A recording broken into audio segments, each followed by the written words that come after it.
Those puny little ants outnumber us 100 to 1. Have you ever spent hours at the DMV? Wait, they're all sloths? The post office? Post office? Stop yelling! Court? Court is adjourned. Have you ever been on hold with a state or federal agency trying to get answers to what should be simple questions? What could be easier? If so, then this story is for you. One of countless stories of the absolute frustration, roadblocks, and bureaucratic bullshit that is our government institutions. Hopefully, my pain and frustration can provide catharsis for those that need to see and hear that you are not alone and that it doesn't have to be this way. Nope. Before we get started, hit that subscribe button, hit that like button, and leave a comment down below about your stories dealing with our federal institutions. Now let's get into it. Gallup polls in 2022 recorded record low levels of trust and faith in our major institutions, from the presidency, the courts, public schools, and so much more. In 2023, the numbers are practically the same, with another year of records showing that Americans' faith in our institutions is dwindling. And for good reason. Many of our institutions are not built for us. They are built and managed in a way that perpetuates the red tape and slow bureaucratic processes that so many of us experience and are completely frustrated with. Because we know that if any other business operated in the way our government institutions do, they would quickly be out of business. Which brings us to my story on the Internal Revenue Service. The IRS. I don't like leaving things to the last minute, so I try my best to plan, make to-do lists, checklists, and keep track of important dates. As a U.S. adult, the date I take most seriously is tax day. This year, our deadline to file taxes was April 18th, 2023. So, like I do every year, starting in January, I compiled every necessary tax document in a specific spot, getting ready for filing. I was way ahead of schedule, got everything together, and sent it to H&R Block. Welcome to the strip mall H&R Block. Because taxes are stressful, and even though I could probably learn to do them myself, taxes to me are a final exam level of stress and importance. Tack on numbers and math, I know my history in those areas, so I let a professional take care of it, even though I know it's all a big scam. Another video for another time. I was way ahead of schedule and decided to go ahead and get things done early. On April 3rd, I approved, submitted, and paid for everything. The sense of relief was awesome. Relax, relax, relax, relax, relax.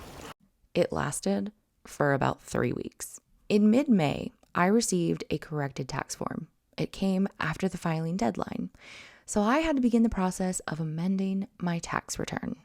I did this once before. It was a huge headache and led to more money having to be paid, but what else could I do? By the end of May, everything got filed, more money spent, and I crossed my fingers that it would all work out. That brings us to July 3rd, exactly 3 months since I believed I had finished my major homework assignment. I opened the mail to find a notice from the IRS, and my heart sank. It was a new bill with a missed payment statement, along with interest and fees. This missed payment was actually the payment I made in May. Luckily, like I said, I plan and organize so all of my payments were documented with corresponding confirmation numbers. I gathered all of my documents, grabbed my coffee, and prepared myself for what I knew was going to be hours of waiting, getting disconnected, calling back, waiting some more, all in the hopes of getting my situation settled. As I said, I have been down this road before. Because we've been here before. But nothing, and I mean nothing, would have prepared me for what I experienced that day. I called the IRS at 11:45 a.m. Mountain Standard Time. It was almost 4 p.m. when my day calling the IRS ended, with no solutions, no answers, and no clear path for what is coming next. After an hour of waiting, which included one disconnection, the first actual person I spoke to, let's call her Sally, could see that my payment had been made. Sally didn't know why I was receiving a notice and didn't have the authority or ability to update the system. Even though I called the balance department, Sally said she was going to transfer me to that department. Sally provided me with a code number that she said would be attached to the notes from the call. Right before she was about to transfer, I quickly asked, what if I get disconnected because I have before? I have to start the call over. Will this number still work? It was like I could foresee the day of frustration ahead of me. Sally paused and did not believe that the code would work because it's only for current active calls. I voiced my concern and said, I hope I don't get disconnected like I have been then. Sally was kind, apologized, and said, maybe it will work, but hopefully you won't get disconnected. The transfer began and I was now on a 30 to 60 minute wait time. As soon as the 30-minute mark hit, a connection sound occurred, and then the inevitable disconnection. Because I like pain, apparently, I started the call all over again. And after about 45 to 60 minutes, I was connected to the most frustrating person I have ever had to talk to. And I have talked on the phone with a lot of people. It's honestly a good thing that the phone was separating us. This next person, let's call her Julie, was the epitome of frustration. And if ever a Karen moment was justified, it was here. After providing details of the previous conversation with Sally and the smallest bright light of my transfer pin still working, Julie could see that the payment had been made. But a brand new amount of money was being brought up that made no sense to me. I pay someone to do this for me, so the dollar amount Julie was saying that was nowhere on the current bill in front of me made no sense. I pulled up my original return, my amended return, and payment receipts for both. While talking, or trying to, Julie would not stop interrupting and was not listening to me either. I could feel my anxiety and cortisol levels just skyrocketing. To make things even worse, every time Julie spoke, it took at least 4, if not 7 times for her to actually phrase words into a sentence. And that sentence still didn't make sense. Julie refused, at least that's what I felt, to stop talking and go over the numbers that I literally had right in front of me. She kept bringing this number up in the cluster of words spewing from her mouth and said, if you don't agree with the amount, you can file a petition under penalty of perjury, and something else that I can't even remember at this point. I was in a state of such shock and awe, feeling like a failure, as if I had done something wrong, missed something, and now had to what? Fight the government for it? I wanted to tell Julie, I want to speak to your manager, but that's not how it works. The conversation with Julie lasted almost an hour. Nearing the end of our conversation and my completely defeated self, I actually started crying on the phone, telling her that I don't understand and was ready to just pay what needed to be paid. I felt so stupid and completely powerless to do anything, compounding that with being at the 3-hour mark, constantly getting disconnected, interrupted, and getting nowhere. I was losing myself in a haze of shit, and the entire time I kept thinking, this is what you get for doing this before a deadline. This is what you get for thinking being ahead of schedule is a good thing.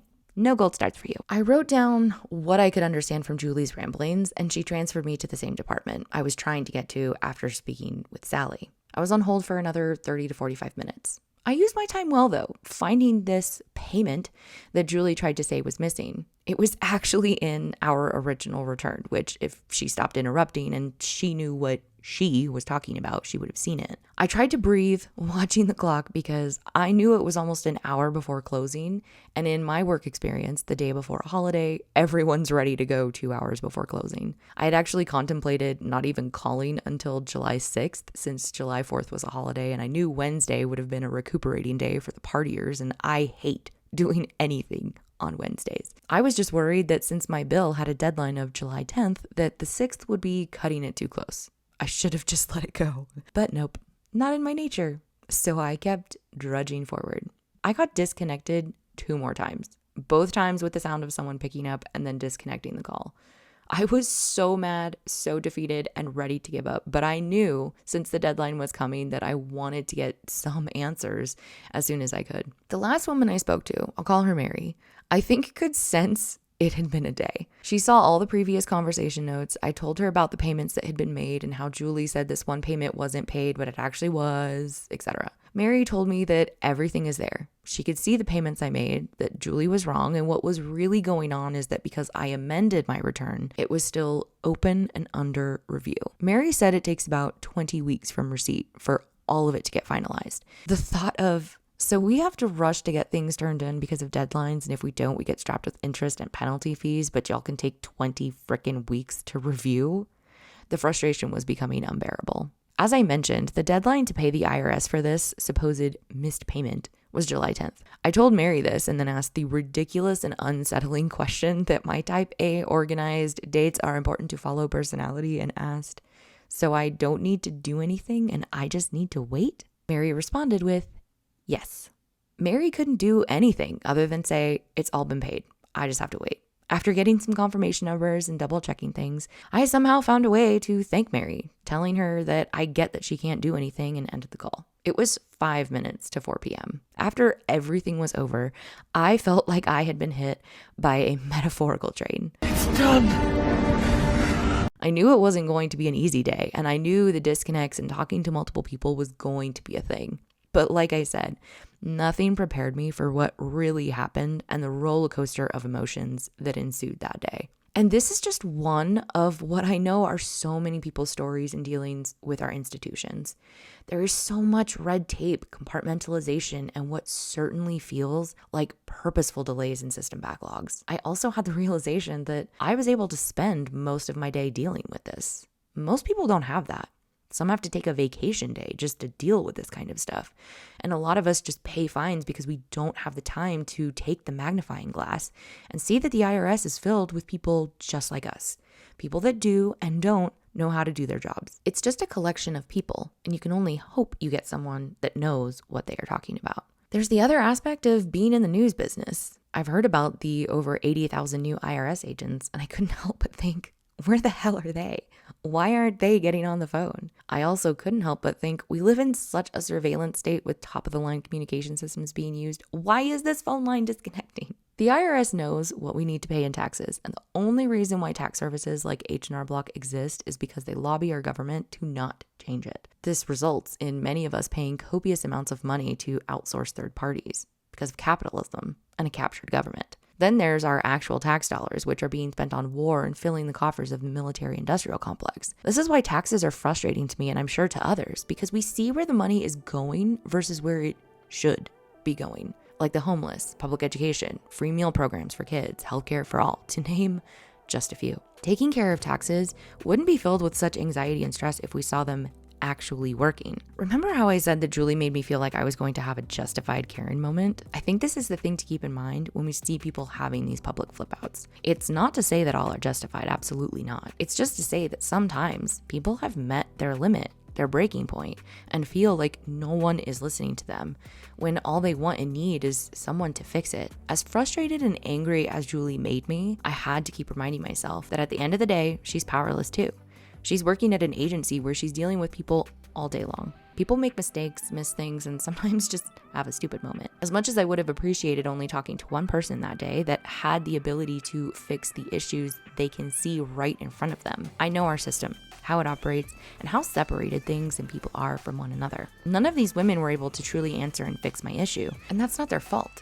It's the fault of our system, these institutions that are so captured and built to not work efficiently. And that right there is why I think so many people have so little faith in our institutions, because they are not built to work for us. We see it and experience it every damn day. The emotion that truly broke me that day was powerlessness. Everything was and still is out of my control. There is no manager to talk to. There's no place to file a complaint. And if there was, what difference would that make? And it's that feeling that I know so many of us are having right now. We see the issues. We see what's happening and what's coming, but feel understandably and justifiably no way out. This is a baked-in system that the people that do have power don't want to change because they benefit from this system. I don't have all the answers. What I do know though is things could be a lot more efficient and change can happen, but it requires our leaders, which means we have to pick well or not at all so that they truly know where the power lies, which is with us. We just need us to actually be us. 5, 1. A cohesive unit that stops our bickering on the orchestrated divisive rhetoric they keep throwing at us. We are the ants in a bug's life.